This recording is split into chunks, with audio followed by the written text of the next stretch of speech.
Bienvenue, imprudent mortel. Voici 15 jours, j'évoquais avec vous l'histoire de « C'est la dernière que je t'envoie », comme disait la lettre dont il était question. Celle d'un boucher qui aurait, sous l'occupation, recouru à l'usage de viande humaine pour surmonter les restrictions sur la viande existant à cette époque-là. Y avez-vous cru? Pas vraiment. Sur YouTube, on l'a majoritairement désignée comme fausse, mais ce n'est pas tout. C'était le cas aussi sur Instagram. Vous gagez qu'on aurait sans doute entendu parler de cette histoire si elle a été vraie. Et vous aviez raison, cette histoire est fausse. Plus précisément, ce n'est même pas une légende urbaine au départ, mais plutôt une creepypasta. J'ai déjà dit, dans le récit sur la table bancale, que je ne m'y intéressais pas d'habitude. Mais comme avec les récits de la table bancale, j'ai fait une exception parce que cette-ci ne faisait pas intervenir d'éléments fantastiques. Juste, il n'y avait absolument aucun contexte. Pourquoi ce boucher servait-il de la viande humaine? Pour rien, on n'en savait rien, c'était peut-être parce que c'était un sadique, je ne sais pas. C'est pour ça que c'est de ma propre initiative que j'ai rajouté le contexte de la Seconde Guerre mondiale et donc des restrictions pour que ça paraisse plausible. Pourtant, même comme ça, vous n'y avez pas cru. Comme quoi. En outre, comme le récit de la table bancale, j'étais absolument persuadée que j'avais lu cette histoire sur un site comme Horror Scary Web, mais je ne l'ai pas retrouvée. Je ne l'ai même pas retrouvée en général. Donc, ce récit n'existe plus que dans la mémoire pour l'heure. Et là, vous le voyez retranscrit.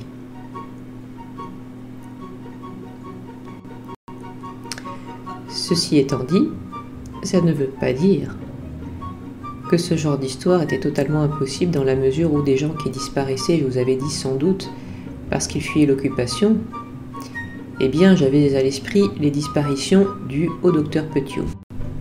Le docteur Petiot, dit aussi le docteur Satan, était un médecin donc qui avait fait disparaître, pour garder leurs économies, des dizaines de personnes qui au départ cherchaient à fuir la France parce qu'elles étaient juives ou malfrats. Et donc, si l'histoire du boucher était vraie, qu'on avait attribué les disparitions aux mêmes raisons, là, c'était plausible. Il est tout à fait exact que oui, le cannibalisme involontaire est une raison pour laquelle on devrait se méfier d'un récit et douter de sa véracité, puisque c'est très fréquent. Mais ça n'a pas empêché l'histoire, non plus, toujours à Paris, du barbier Cassard d'être vraie. Tout du moins, c'est ce qu'on dit.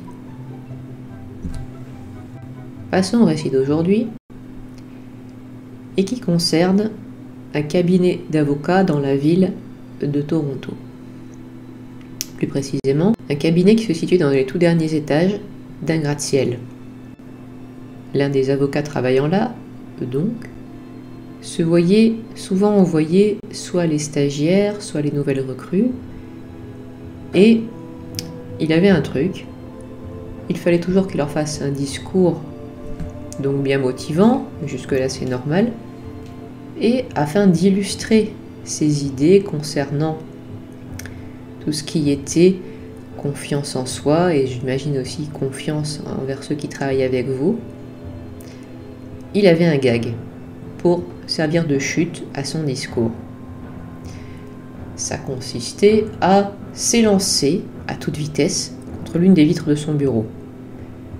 Ça terrifiait évidemment les étudiants en droit, parce qu'ils se disaient, et vous pensez la même chose, la vitre va se briser, va tomber.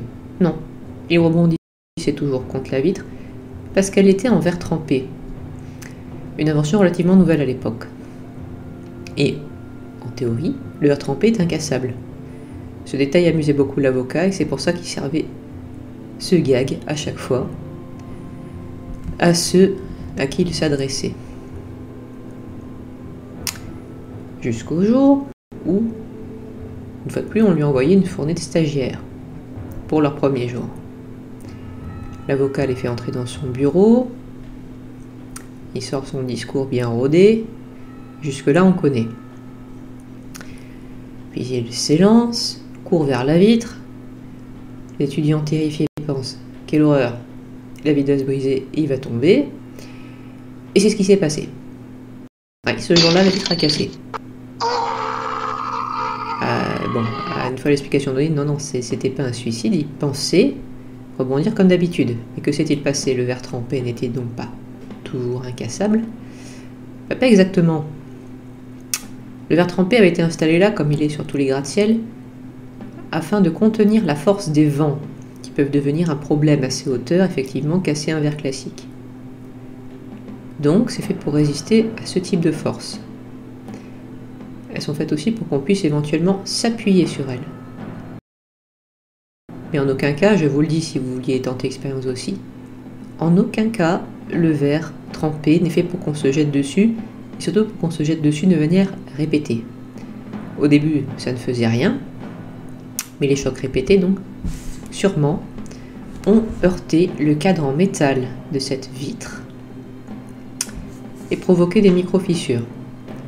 Jusqu'à ce jour, les micro-fissures se sont écartées d'un coup et brisé la vitre. Après tout, je suis sûr que c'est votre cas vous aussi. On vend bien des protections pour téléphone portable en verre trempé, et pourtant elles finissent toutes pleines de fissures tôt ou tard aussi. Donc, oui. Est-ce que d'après vous, cette histoire d'avocat qui finit en purée sur le trottoir parce qu'il est quand même tombé de plusieurs étages, victime de sa propre blague, cette histoire, selon vous, est-elle vraie? Vous pouvez me l'indiquer dans les commentaires, pas besoin de long discours, dites juste vrai ou faux. Vous pouvez également voter sur Instagram. J'espère que cette histoire vous aura intéressé et vous donne rendez-vous la semaine prochaine. Si vous voulez me soutenir, voyez le lien en description de Tipeee et du Ko-fi. N'oubliez pas de vous abonner, de mettre un commentaire, de mettre un pouce bleu et de regarder sous votre lit avant d'éteindre la lumière. Au revoir, un prudent mortel.